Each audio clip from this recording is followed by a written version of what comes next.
What's the dumbest thing you've ever witnessed someone get offended by? I had a lady very offended because I would not let her hold my few days old baby. This was a complete stranger at the grocery store. On my whiteboard at work, I'd written the slogan, "No matter what happens, someone will find a way to take it too seriously." After about a week, someone from HR came by and asked me to remove it because they had received a complaint. The irony was worth it. A lady started yelling at the cashier and tried to jump over the counter for checking the $100 bill she paid with. Wouldn't you say that this is a good reason to be even more suspicious of somebody? Years ago, a woman came into my work and brought a black stove. The guys take the box up there to her and she flips the F out because the box said Negro on it. Everyone tried explaining to her that it was the Spanish word for black, but she left there saying we were all racists. Politicians in the UK wanted to ban the term brainstorm because it could offend people with epilepsy. At a restaurant years ago, and this guy ordered a soup. He pulled a bay leaf out of the soup and went freaking mental. "There's a leaf in my soup!" and was convinced that it was off the tree outside. Manager continued to explain that it was a bay leaf, an ingredient for flavor, and this guy wasn't having it. Since then, anytime my wife cooks a soup, we treat the leaf like the bean in a cake, and whoever finds it gets a free rein over being super grumpy, as long as it's in a jest. I used to frequent a drive-thru near my job on my lunch breaks. After they repeated my order and told me to pull forward, I always said, "Thanks," before I drove to the window. One day the manager comes to the window and says, "Hey, I'm gonna tell you something. Every time you come here and you say thanks, it just sounds really rude. Thanks is just something you say with your buddies. Here, you say thank you because you just sound really rude." Have not been back there since, and I immediately reported him to corporate when I got home. I had a drama teacher get mad at me for pretending to be a werewolf in a skit. She claimed it was disrespectful of transgenders, which I suppose means that transgenders are werewolves to her. I had a stranger get upset because I covered my ears when emergency vehicles went by. He said I was showing disrespect or something. F that. Those sirens are loud. "Hey, F you, man. Those sirens felt terrible because of you. They went home crying that night. I hope you're proud of yourself." The idea of an emergency vehicle driver bursting into tears at the thought of the song of their vehicles being unappreciated is funny on a truly weird level to me. I used to live with a black guy from the UK. One night we went out to a local bar and started talking to some random people. A random white woman got upset when I called my roommate black during a discussion about something. The correct term is African American. According to her, even the Brits are African American. There was a big uproar in DC some years back where an official called a budget term niggardly and ended up having to resign because the hate speech police can't use dictionaries.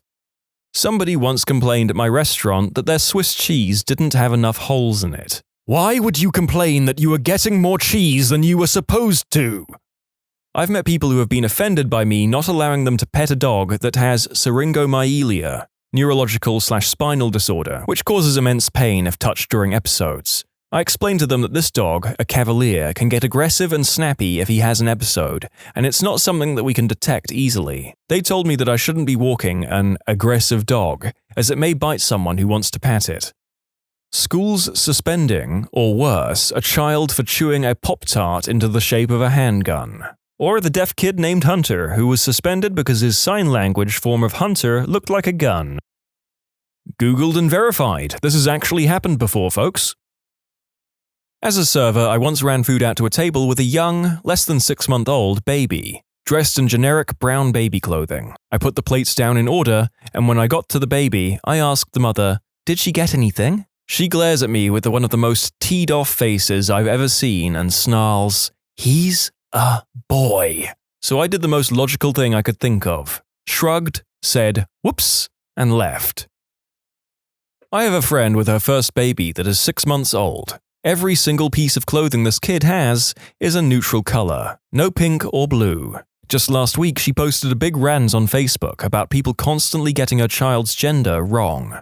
People need to pay better attention. It's very clear that Lexi is a girl. Of course, all of her friends made comments backing her up, and not one pointing out that no one can tell the gender of a 6 months old without normal cues.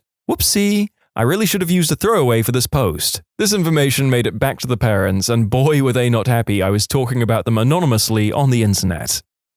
I was once talking about how I visited the Grand Tetons and talked a little about the geology since I found it very interesting. One of the people I was eating lunch with was very offended I suggested something might have happened 2 million years ago. I work with a guy who doesn't believe that dinosaurs ever existed and that all the fossils that have ever been discovered are a hoax by archaeologists. This person is an adult, seemingly, human, with a college education. We just don't talk about dinosaurs when he's around. I understand that paleontologists, not archaeologists, would be the ones to discover dinosaur fossils. Here is an excerpt from today's edition of Riling Up Robbie with Dinosaurs.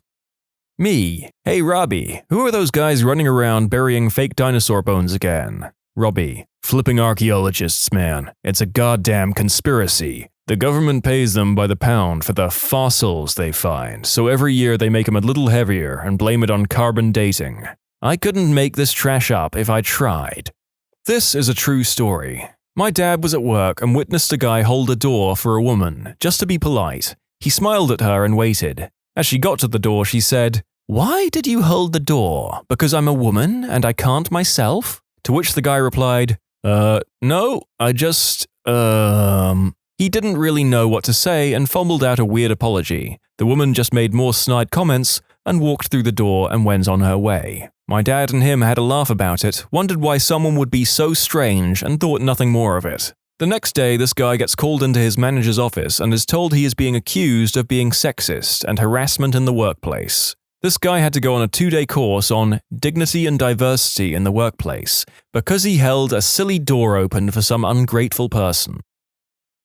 As someone who's been alternately shouted at for being condescending when I tried to give up my seat for an older person, and for being disrespectful when I didn't stand up, I feel this man's confusion at traditional norms. I guess I offended someone at my work because I insulted their intelligence. I run audio at conferences, and the presenter kept turning away from his microphone. In the middle of his presentation, he asks me what's wrong with the mic. I tell him, "There's nothing wrong with it, just be sure you speak into it." Then he got on me afterwards, saying, "Don't tell me how to do my job." It's always around the holiday when someone gets offended for another person wishing them happy holidays, Merry Christmas, whatever. The person meant no ill will. They could have easily said nothing, yet someone always takes it like a personal assault on their beliefs. It makes me so angry because of how irrational it is. I always get irritated by white people who get themselves into a lather on behalf of other people of other races over some innocent blunder by another white person, particularly if the people of the other races don't seem much bothered by it. Around 1993 or so, when my kids were just small and the family was all going to church, Baptist, we were all at a social and my daughter was wearing some little girl clothing from Osh Kosh Bagosh, and this one really snooty guy from Sunday school said he would never allow his kids to wear something so offensive, as he considers Bagosh to be taking the Lord's name in vain. I was so taken back by his statement and attitude that I didn't say anything, but in reality he was just trying to prove how super spiritual he was. I finally realized that I didn't have much in common with these people and stopped going.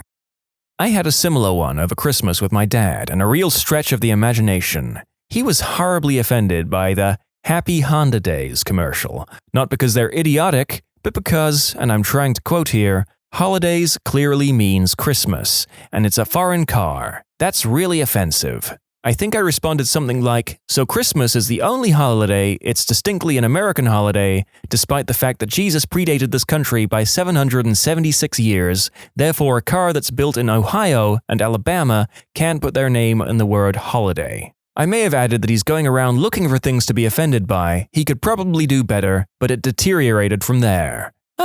Christmas with the family. Brazil got so offended by the Simpsons episode about the country that the Ministry of Culture tried to censor it. You know, it's a good episode of something when an entire country gets butthead over it. I believe there was a similar, if lesser, outrage around the episode with Australia, i.e. one of the funniest episodes.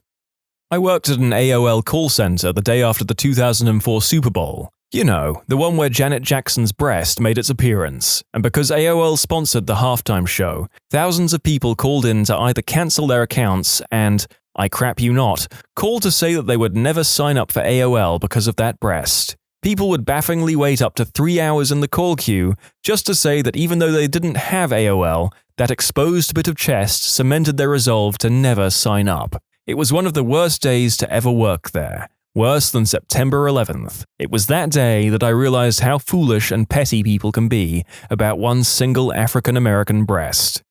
A guy friend dressed up as post-Vietnam, wheelchair-bound Lieutenant Dan, and his girlfriend dressed up like Forrest Gump for a Halloween costume contest at our local bar. They won, but not before a drunk girl had to yell at my friend that his costume was offensive to people in wheelchairs. This story would be perfect if your friend was actually disabled.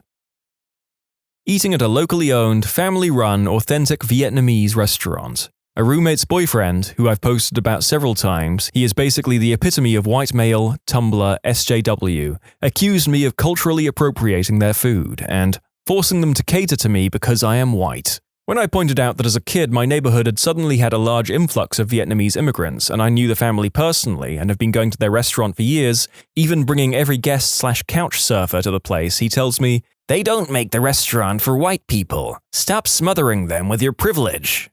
This guy went from a broke-as-F Vietnamese immigrant to having an insanely popular restaurant. People drive from the other side of the city, 45 minutes, to eat there. And 13 years after opening, there is always a wait no matter what time or day you go. And was able to pay for his 3 children's college tuition. I think he likes the universal popularity. Visiting New York while studying English in Boston for the summer in 2003. I was sitting in a bar with other Spanish classmates as we were planning what to see and where to go in the city. We are speaking Spanish between us, but with a Castilian accent and speaking really fast. A guy in an expensive suit stops at our table after paying his takeout meal and asks us very friendly, "Where are you from, guys?" We smile and say proudly, "Spain." His face suddenly changes to an angry expression. He flips us the bird and says, "Get out of my country, mother flippers," and then left. I'm Belgian and have a Dubliner accented English because I lived there. In New York, I was chatting with a lady while waiting for the underground. I was trying to get to a Yankee stadium. When this girl asks me if I'm Irish, I say, "No, I'm Belgian," and she throws a tantrum that she was Irish-American and I should not pretend to be someone else by copying an accent. Apparently, I had to speak with a Belgian accent so she wouldn't be confused. Also, I'm probably more Irish than she is.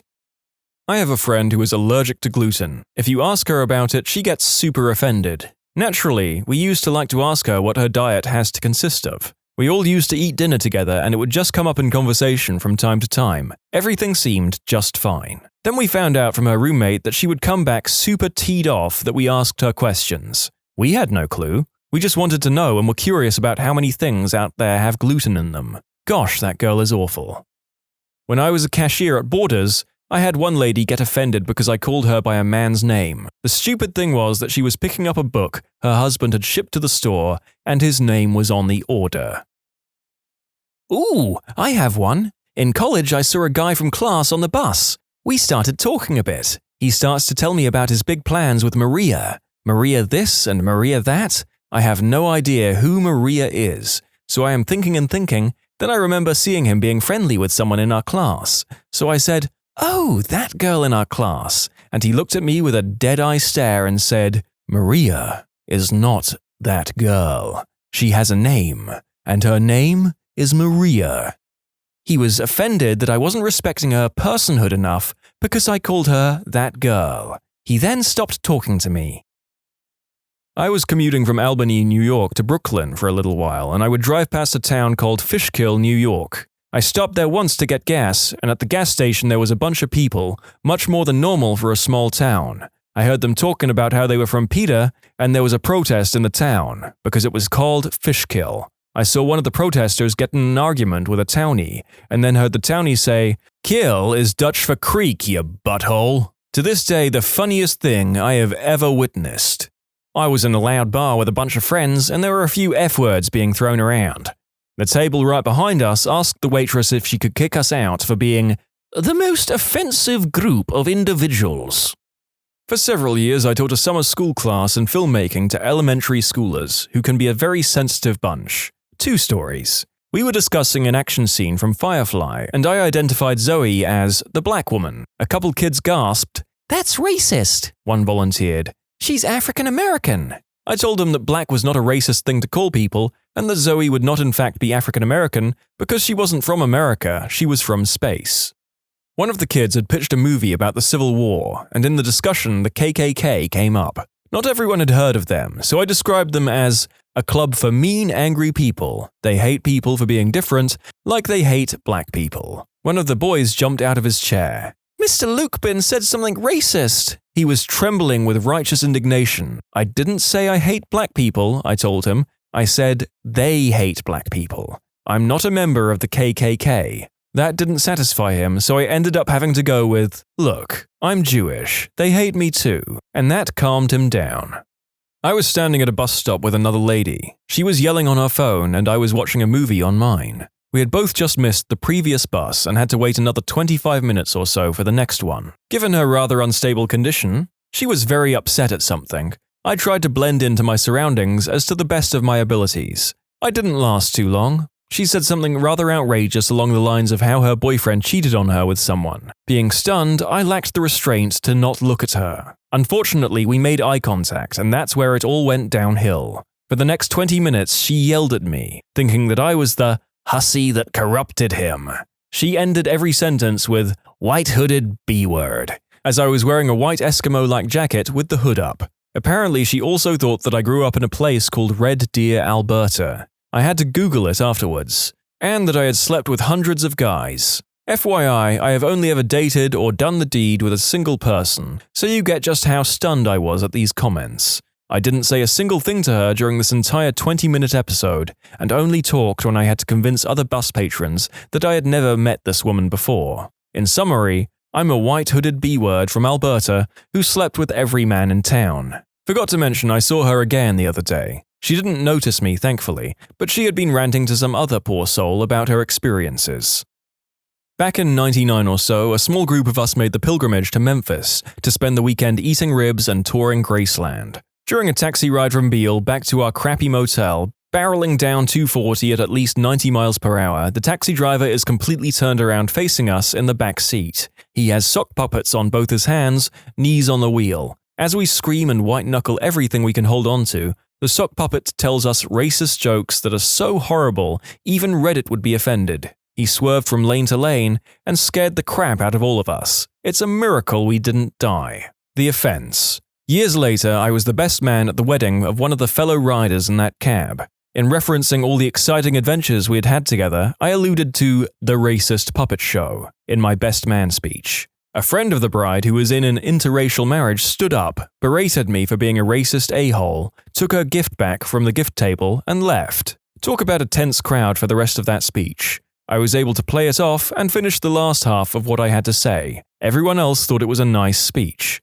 To be clear, I didn't tell the story. I didn't repeat any of the jokes. All I did was list a series of unrelated, yet noteworthy events that occurred during my years of friendship with the groom. It was later explained to me that this girl loved playing the race card since she was a white girl married to a black guy. When the husband, who returned to the wedding with the gift about an hour later, explained to her that nothing racist was said, only that the word racist had been used as an adjective, she was too embarrassed to come back. All she heard was the word racist, and then her instincts kicked in. A couple of years ago in a middle school art class, I saw the teacher literally scream at a student just because she said, "Oh my God." She shrieked, "Don't you dare use the Lord's name in vain in my classroom." Then he got sent out of the room because he laughed at her overreaction. Got another one. Offended over me being single. Worked in an office, and all the girls were either married or in serious relationships. At the time, I was 20, nearing 21, and very much enjoying my single life. The stuff that would come out of these women's mouths when I mentioned going out with my friends or the dating scene was pretty appalling. I always wondered why they didn't dump their boyfriends or get a divorce if they were so flipping miserable being tied down. The discrimination was pretty ridiculous too. Can't tell you how many times I was denied having a day off over some other girl because, "You don't have a boyfriend/husband. What do you have to do that's so important?" My cousin and his friend were waiting in line at the movie theater to see Titanic back in college. They're joking around and say something like, "I wonder what happens at the end of the movie. Oh, I heard the boat sinks and everyone dies." The lady in front of them in line was furious and turned around and yelled at them for spoiling the end of the movie.